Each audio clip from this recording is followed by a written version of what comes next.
Сага жуучулар келишти. Биздин келгенибиздин себеби Кудайдын буйругу пайгамбардын сүннөтү менен айдай сулуу кызыңыздардын колун сурап келдик эле. Ушу 2 жашты үйлөндүрүп койсок, бизге да жакшы эмеспи? Балам? Туура айтасыз атаке. Мен сиздин кызыңызды көптөн бери жактырып жүрөм. Ооба, менин кызым да жашы келип калды. Уруксат берсеңер кызыма бир ооз сөз салып көрөйүн. Жакшы. Кызым, сага бир нерсе айтайын дедим. Эми сен да бойго жеттиң. Кыздын барар жери күйөө дейт. Бүгүн сага жуучулар келишти. Кандайча? Апа, мен окуйм да.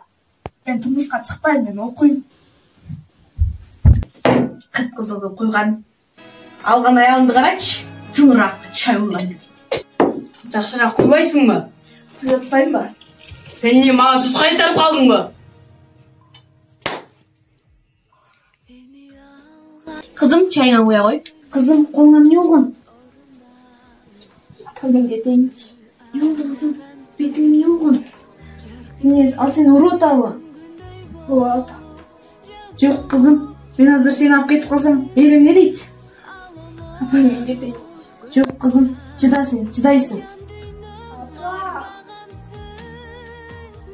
Сен тамактабайсың. Кызым.